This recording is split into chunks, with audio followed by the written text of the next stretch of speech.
If you've been watching YouTube for some time, then you probably are aware of the situation with YouTube basically showing like favoritism towards certain channels and actually going out of their way to hide other channels. You know, they say that your channel searches and stuff are based on an algorithm and the relevancy of the content and whatnot. It's their algorithm, which they don't really explain. But generally, my camera here is tripping. Make sure I get it to lock here. Sorry about that.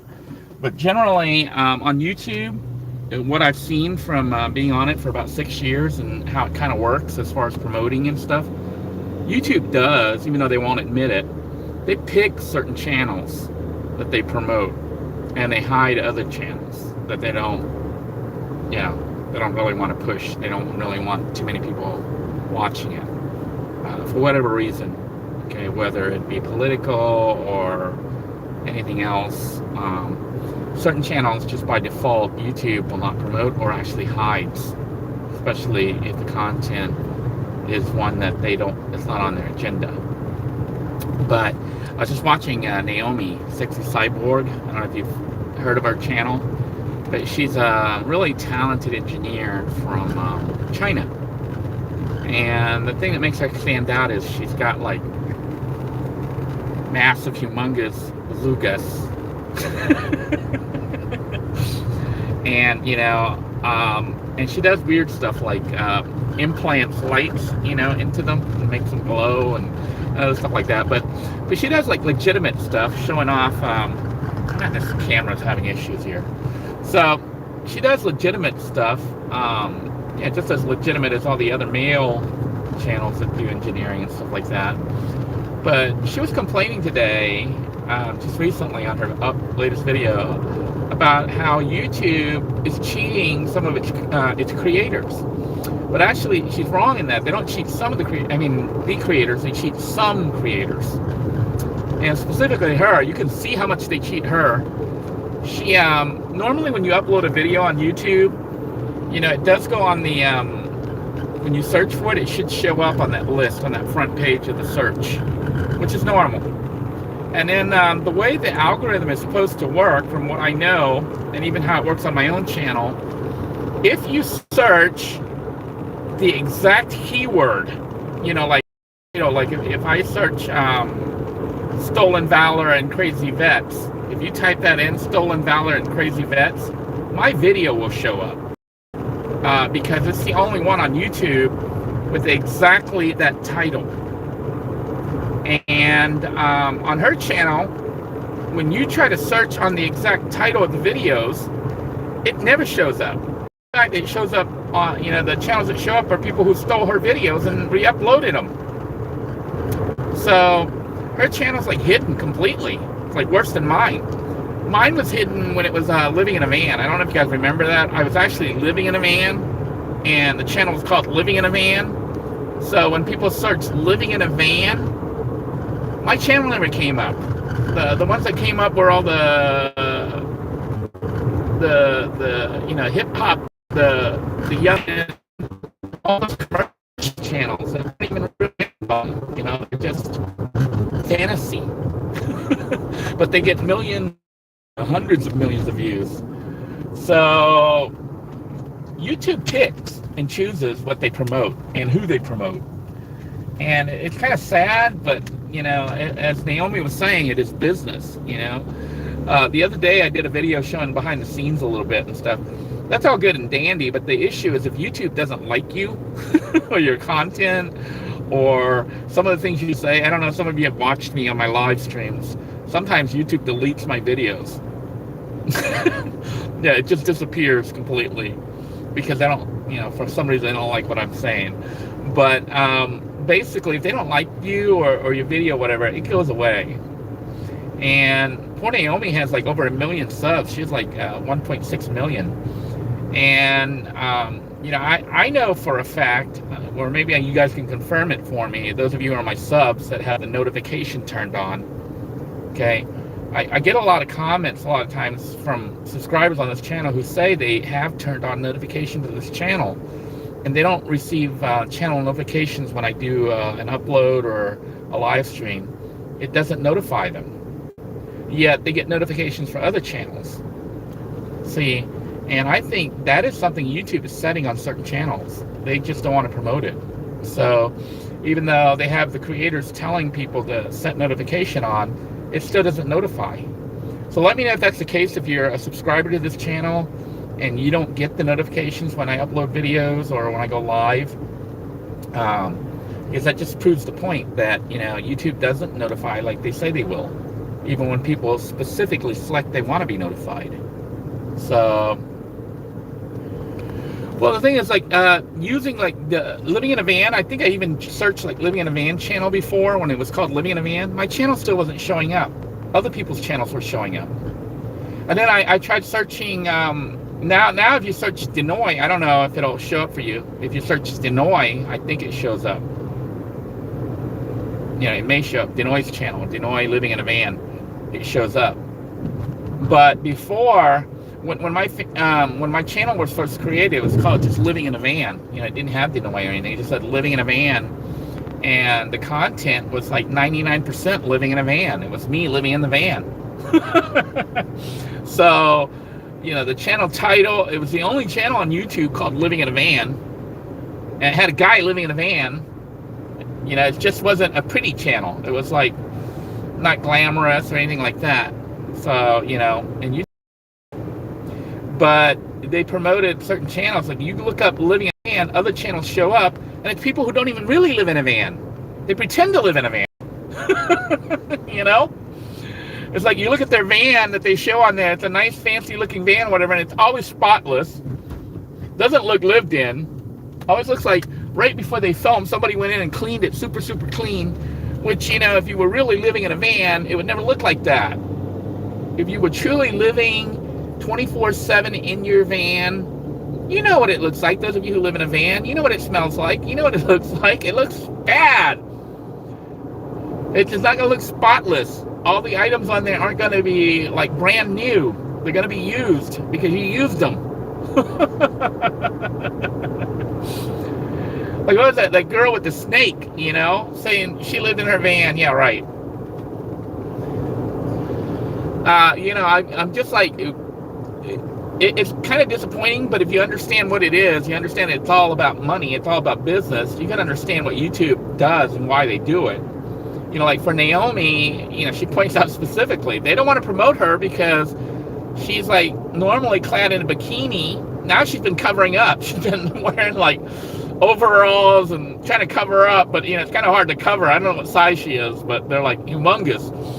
But she tries to cover them up. And you see on her new videos, she's, you know, covered up mostly. But they still don't promote her videos, you know. I know that I like to watch a lot of the engineering type channels where they make things, you know, like people take broken things, whatever, and fix it and make it into something cool.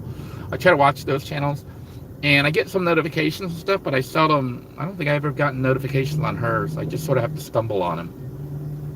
But yeah, if you subscribe to this channel and you have the notification turned on, I'm just doing an informal survey. Let me know if you receive notifications when I do updates, when I upload a video and publish it, or when I do live streams. Let me know. I'm curious to find out, because I've been hearing a lot of people tell me that they don't get notified. You know, they don't even know. Somebody said they've been watching YouTube and didn't even know my channel was still around. It was like it got hidden from them. They like stumbled upon me again, you know. So it's like YouTube's hiding me, you know. So I don't know, and I don't have 1.6 million subs. Naomi does, but I think she's hurting. You know, I think that's why she did a gripe. She didn't really gripe. She was kind of explaining it, but it's a gripe because, you know, it's like it's hurting her income. And I suspect that it's because of the way she looks. You know, if you want to say it's sexy, and like overly sexy, and they might not consider it family friendly. even though you watch some thumbnails and stuff on other videos, they show really bad looking stuff, half naked women with their legs open and whatever on the thumbnails, and those videos get millions of views. And most of those videos you see coming out of like Vietnam or Cambodia or something, where they show the girl survivalist lives in the wood, yeah, right. But people watch those videos, where the girl goes out there. They used to have guys. Remember it was like the two guys that would like go with the little digger thing, and then they would build like a mansion out of bamboo. So those were popular, and then a whole bunch of copycat channels came up. But then there were so many of them, then they started switching to girls, and then they started showing, the thumbnails of the girls like half naked. Girl catches fish, and the way she's sitting is like bad with her leg open and boobies sticking out, and you get like 10 million views or something. So I don't know. YouTube lets those loaded. I don't know why they destroy Naomi, or they're trying to destroy Naomi. Her content is really good. She is really talented, and it's how she's really. So those of you like if you watch my videos and you get ideas, I give you some of the ideas and the raw information as I see it or as I experience it, but understand that a lot of your success is actually going to depend on YouTube, whether or not YouTube likes you. So if you want to be liked by YouTube, you probably want to avoid controversy. You can show, your thumbnails can be somewhat sexy, but not overly sexy. if you're a female, you already got a head start, So, if you're older, now for van dwelling and stuff like that, if you're an older female, like I keep telling Janet, or I keep mentioning it, she could possibly do well, because it's a niche, and also there's a potentially large viewer base for that, because people are curious, and also a lot of older people are looking at van dwelling, so certain topics, certain people, certain demographics will do well, just because YouTube, if I was running YouTube and I was like, well, what artists, what performers, what actors, YouTube calls the creators actors or creators, are you going to promote? And you're going to promote the ones that have the most mass appeal. So, those are the ones, mass appeal wise, I would say if you're doing van dwelling, single females, couples, they have to look kind of like pretty good looking. And, oops, camera keeps panning down. But, those tend to do well.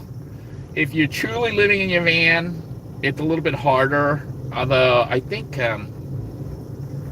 Inspirational Nomad, from looking at his videos, I think he really lives in his van, and he's doing okay, but not as well as the channels that are fake.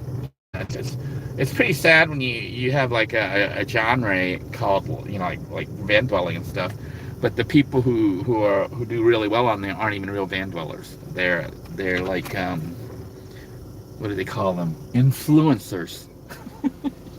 Hey, I'm gonna go ahead and sign off. Let me know. Answer me if you click the notification bell, if you have notification turned on, if you receive notification from my uploads and my live stream or not.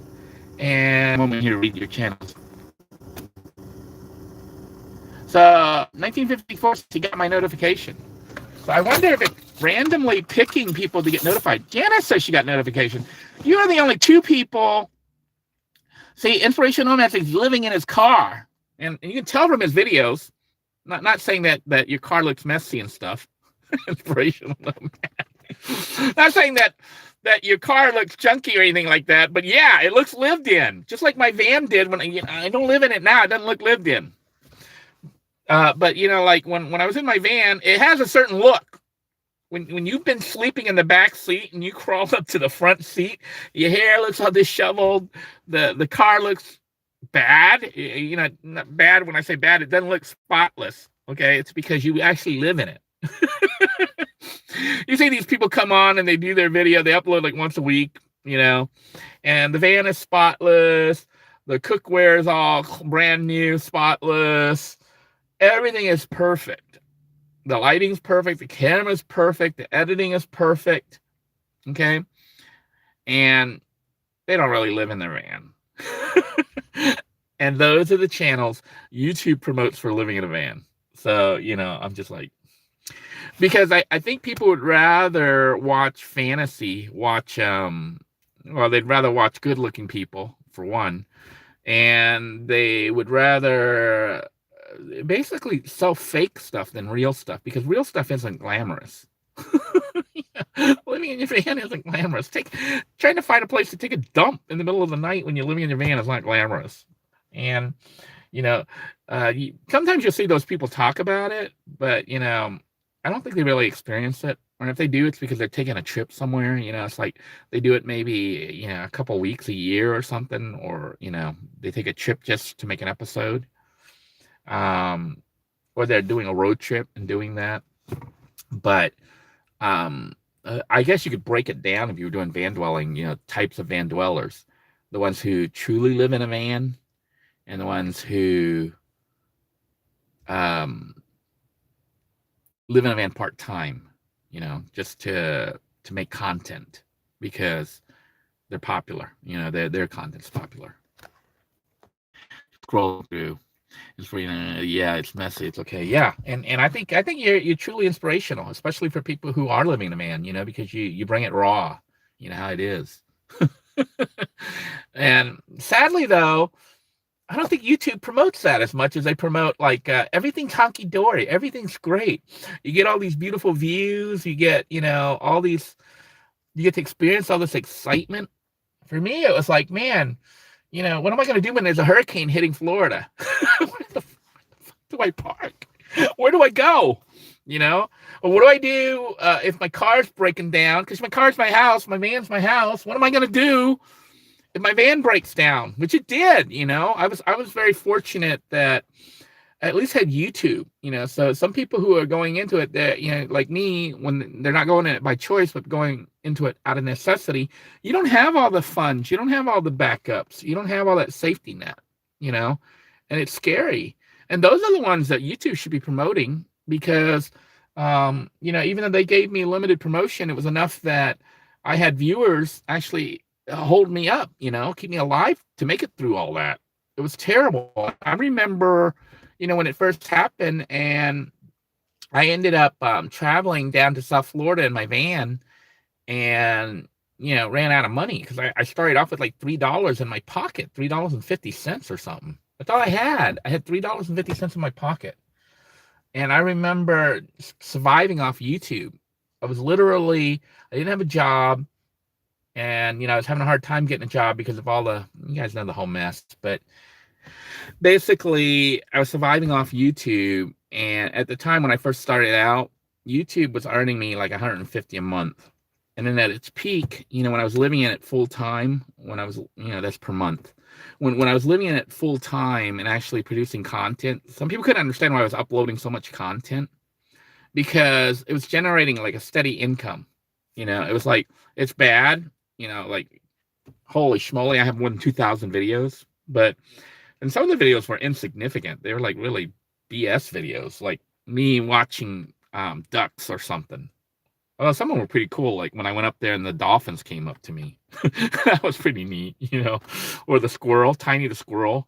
A lot of people aren't really too interested on those, but when you're in survival mode, even though those videos only maybe earn $5 or $10 over their life, it doesn't seem like a lot. But if you got 2,000 videos like that, it's enough for you to survive. I think at its peak, when I was doing well on YouTube, when they were promoting me, and they were promoting you, sort of. Some of my videos went semi-viral because, they had other videos that were in the same group that went viral. Like, I think it's Chris Fix. He does like car repairs and stuff. He did a video, I think, where he shows how they can shine a headlight using toothpaste. And then, of course, Scott, is it Scott Kilmer? I don't know, Scott. the guy that that does his car repair thing, he also did it. Basically, all the big car channels were doing that. And then there was one channel, I don't even remember the channel name, but it was like how Mama cleans her headlights.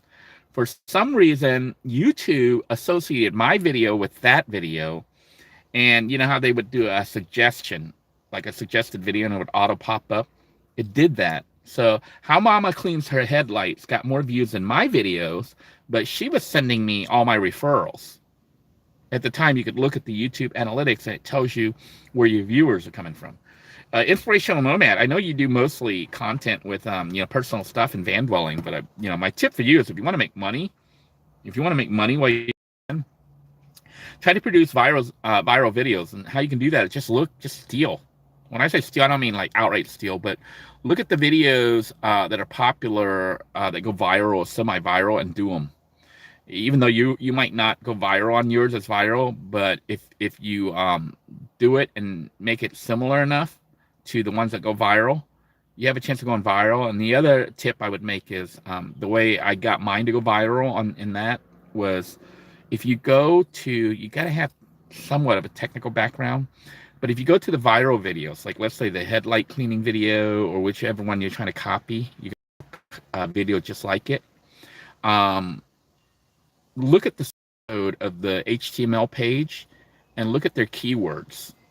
Okay, the keywords they use, and then just copy all those keywords. Of course, you won't put all exactly the same, but if you copy those same keywords of that particular video and put it into your video, it may potentially link it to that video. And then when people search, their video shows up, and after it finishes, it might show your video. That's how my video went viral. It wasn't because it was good or anything. It was because it was linked to how Mama cleans her headlights. And that video was linked to probably Chris Fixes. His video, I think, had, I don't know, I think it was like 10 million or 30 million views. Holy schmoly.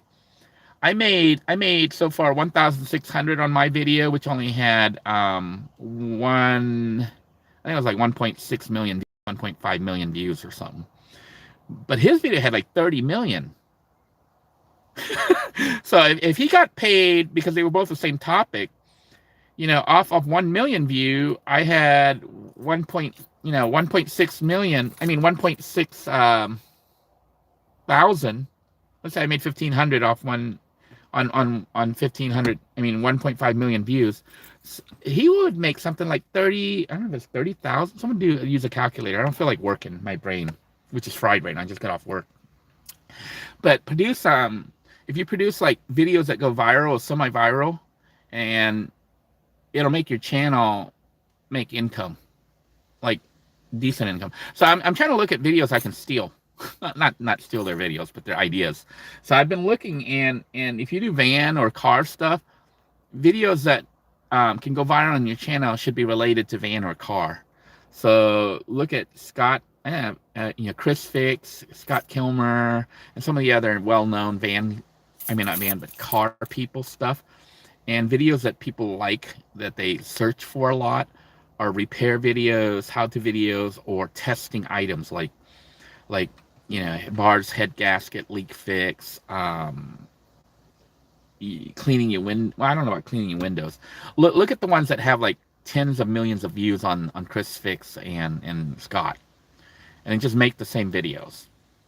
And my advice is, for the length, keep it under 10 minutes. Try to keep it at 10 minutes or less. And then for tagging it, for the keywords, go look at the original source video. Look at the source, copy all their keywords. Look at the HTML of the code, the text of the HTML. Do a search for the word keyword. And then you're going to see a list of all the words they use on theirs. And you can just copy that and then edit it so it gets in the correct format and put it into your video. And it will help link your video to the viral video, potentially. Now, as soon as you publish your video, it'll be on the search for about a week or two. 1 or 2 weeks, it'll be up there on the list. So if anyone happens to be searching for that topic at that time, you will have a high visibility. But after that, if not enough people click on it, then your video gets buried by YouTube, and they do like you like they do me. They hide your channel. But you have that 1 or 2 weeks to go viral and get your channel up. Inspirational says, I had the RV, can still do more videos of that. RV reviews are successful. Yeah, I could do that. The issue though is, I could do RV videos. I'm going to do some more repairs, but I'm actually trying to not so much do stuff that just makes money, but stuff that I actually am doing or doing, like hobbies and things I actually enjoy. Like that's why I don't really do like van camping and van living videos so much anymore, because I'm not living in a van anymore. And even the mobile homes can be pretty popular too, and repairs and stuff, because people like watching that. But I'm mostly done. I only have a couple little things more. I want to try to do topics that I actually enjoy, not so much topics that make money, for the regular viewers, because people like to follow my life. I think that's why they watch it, not so much because they want to learn how to cook or how to do stuff, because my cooking is terrible. And my repairs, super gluing your teeth is not exactly the best way to fix your teeth. So people aren't watching to learn how to do something. If they are, then, they're in as bad a situation as I am and are just trying to survive as I did, trying to, take the advice or follow in my footsteps, if you want to call it that, to survive when you have nothing and you're trying to get out of that same very similar situation. But, the videos I'm trying to focus on, I'm trying to think of something that I actually can do, and I'm going to follow my own advice. So if you see me doing a bunch of copycat videos, that's stuff like people have done before, I'm doing it because I'm trying to get the channel back up towards viral videos, to produce viral videos. Because if you think about it, let's say you have a semi-viral video and it makes like $1,000 or $2,000. If you make 2 or 3 of those videos a month, that's $2,000 or $3,000 a month that you can have income coming in just from 2 or 3 videos. Okay. And if you're like Chris Fix, where your video gets 30 million views, that's like 30,000 off one video. Not only that, when you have a video that's viral like that, that's evergreen. When I say evergreen, they're videos that are always popular. They people come back and keep watching them. Different groups of people come and watch them. So your one effort that you did, you can keep making money on it for years down the line. Like a video that went viral on me, sometimes it doesn't go viral right away. Like one of my viral videos growing right now is the lawnmower video. Because people are shocked that flipping the lawnmower upside down and dumping the gasoline out and then putting in either new gas or filtering that old gas and putting it back in, the lawnmower works. It was a lawnmower that wouldn't start. It wouldn't work. When I was trying to mow Walter's yard when I was living at his house. And that video I just made, not thinking it would go viral. I made it because I Googled, or didn't Google, I went on YouTube and I looked at how to repair a lawnmower, that wouldn't start. And all of them were complicated. You had to take apart the engine and find this bolt and all this other crazy stuff. And I'm like, I can take it apart and then it just won't go back together. That's why you never really see me working on the car engine. I'd have all these pieces laying around. It's time to buy a new car, So I know my limits, okay? My limit of repair is flipping the lawnmower upside down, gluing my teeth with super glue, That's the level of repair that I'm capable of. So know your limits. But I'm studying videos now that may go viral and trying to figure out how I can start tagging them and spending the time to actually analyze why those videos go viral. One tip that I can have for coming up with video content is think of a topic that you want to do that you enjoy, because you really should enjoy, the videos that you're doing, whatever kind of video you're producing. But if you start to search on the YouTube search, it'll, like you say, how to, and it'll show up a list of how to, all these things on YouTube. And YouTube lists those by popularity. So you can look on there and see if you want to do a how-to video. It'll show, you start to write how-to, list all the how-to videos that people search for by popularity. So you can look at the first one and see if you want to do that one. If you don't want to do that one, you can look at the next one. So scroll on down that how-to list until you find one that you would like to reproduce. Because the reason I bring that up is if you want to do videos that people search for, that's what the search shows you, is what people search for. It's like a cheat, to find out what kind of videos you should be making. At least that's my theory, and that's what I'm going to be doing as I start to make more videos. So if you see some really weird content on here that I normally don't do, but the content that I'm doing, it's because I'm trying to get this channel back up to the point where it's making money. Robert says he thinks most of my videos are good content. Me too, especially the earlier ones where I'm actually surviving and people are seeing what can happen to you. And also at that point, we didn't know that I had a mental disability, that I was damaged from my military service.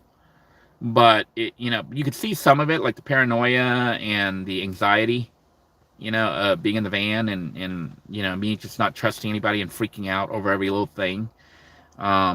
It's because, and even what led to the divorce, the situation in the first place, it was something I'd been living with and dealing with ever since I got out of the military, and I didn't even know that was me.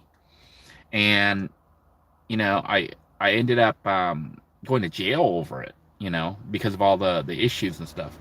And it destroyed my life, But I didn't know it. I didn't realize it. But in a way, becoming homeless and living in a van as a vet helped it, because what happened was, it took a long time, but what happened was because I was homeless and I was a veteran living in a van, eventually the police caught me.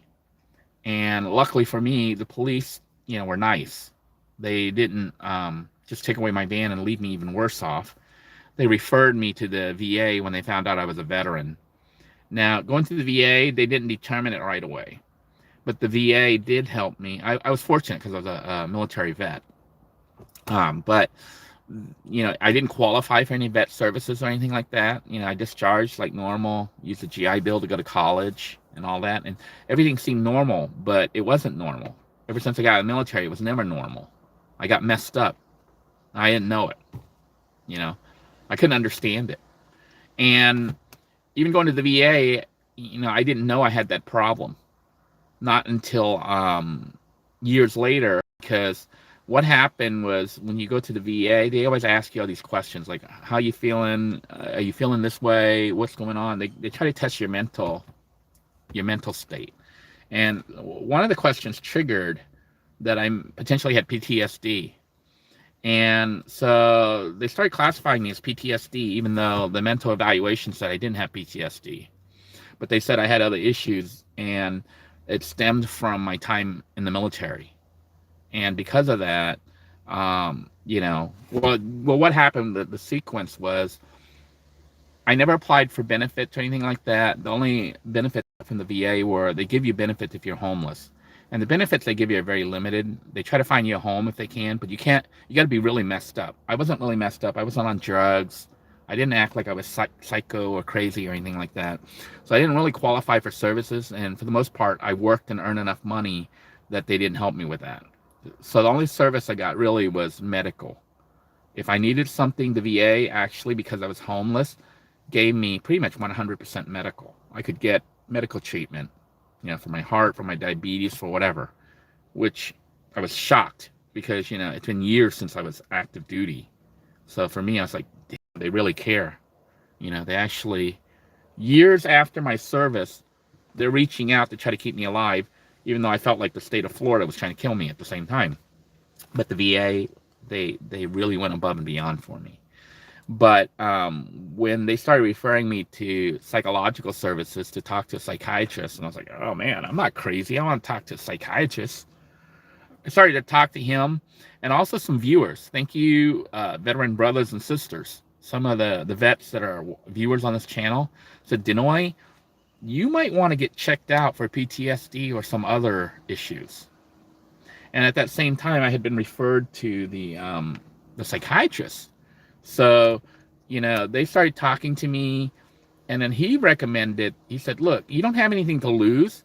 Why don't you apply for VA disability?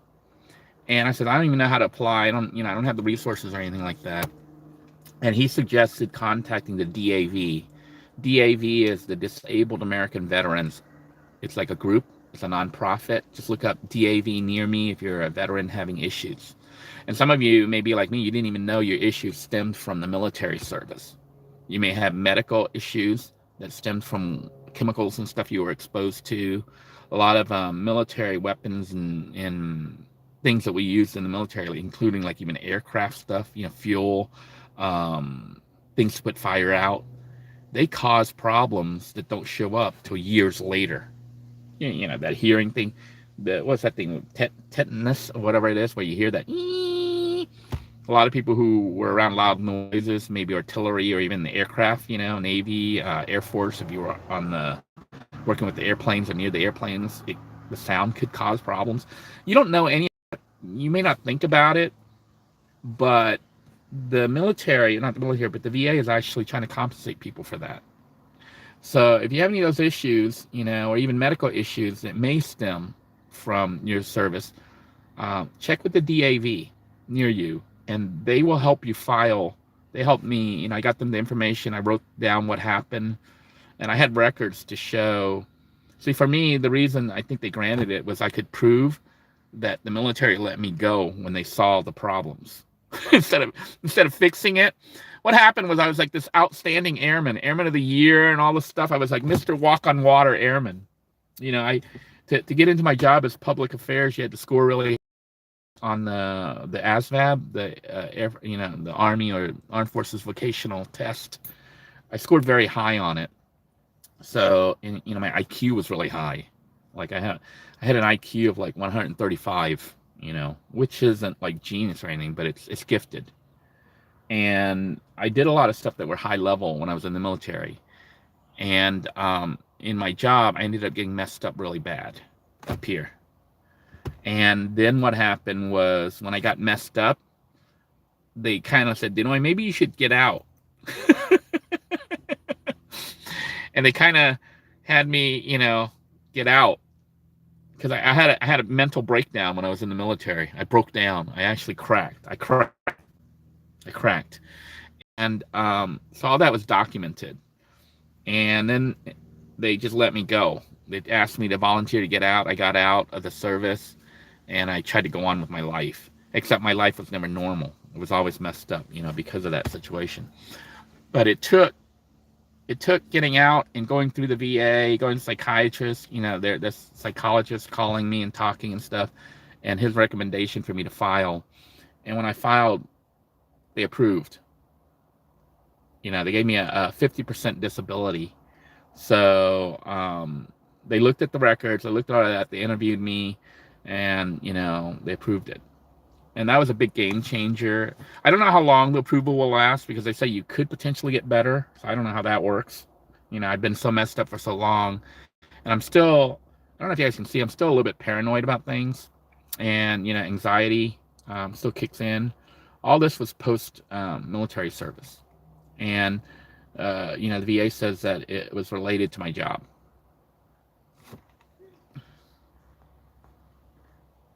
Just scrolling through here.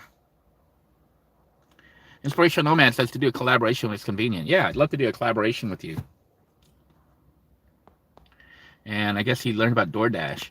Yeah, I think maybe what I might do is edit some of my old videos. I think those, especially now with people losing their homes and, losing their jobs and stuff, I may go through my older videos and edit them down, just pick like really useful stuff and edit it down to like 10-minute or less, 12-minute maximum video length. But edit those videos so they're a lot more useful. Try to edit them and put them into a sequence and tag them appropriately, knowing what I know now, so that people who are in that situation, I have to make a list because I really want to approach this in an organized way. A list of stuff like, that you should do or could do so that it doesn't take them 10, 20 years, whatever. To me, it took like more than 10 years, of going through stuff before I got to the point where I'm normal again. Job, 9 to 5, you want to call it that, even though partially because of my anxiety, but also because of my plans to retire soon. I've cut my hours, even though they were willing to give me full-time hours. I was able to get enough money to buy a house that's paid for. Um, I'm looking at investing and trying to make money, to get myself stabilized even more. It took a long time because there was no roadmap. I was kind of like just bouncing around, and then people were helping. A lot of times it was strangers coming in briefly to give me, a heads up on certain things. Like there were accidents, like the cops, which seems like a bad thing when the cops mess with you when you're a van dweller, but they were the ones who pointed me to the VA, and it didn't happen right away. It took like was it 6 or 7 years of being with the VA under the VA care before they suggested that I apply for disability. And then once I applied, it took another year before it got approved. Before they did the interview. And then after it got approved, they actually backdate you on the date of application. So if you have a disability of some sort, apply as soon as possible because they backdate it. And they backdate it not to the time that you left and had that problem. They backdate it to your date of application. So it got approved, and they back paid me for 1 year. They gave me disability payments for 1 whole year, and that's how I was able to get the money. It was like money to buy the house because the VA back paid me for like 1.5 years. That's how long it took the process before they approved my disability. So I had this one big lump sum of money that they sent me. I was like, dang, I could buy a house with that. Not a super expensive house, but a tax deed house. It's large enough that I could actually get myself reset. So the VA in that way helped me. So the earlier you can apply, the better. Because even if it takes them 2 or 3 years to approve you, they'll back pay that 2 or 3 years. They also give you credit for like your dependents. So if you have dependents, you can list them. Okay. And what else? That's pretty much it. Get the help that you deserve, especially if you're a veteran. Make sure you look that up. It's they keep changing it constantly, but if you don't know where to go to any VA hospital and or clinic, and then ask them for their homeless person coordinator, and they can kind of point you in the right direction. But also, if you're a disabled vet of any, or think you might be disabled due to your service, whatever you did in the military, contact the DAV, the Disabled American Veterans Association. Scrolling through here. Yeah, Inspirational Mad remembers my hair cutting video. saves a couple bucks, right?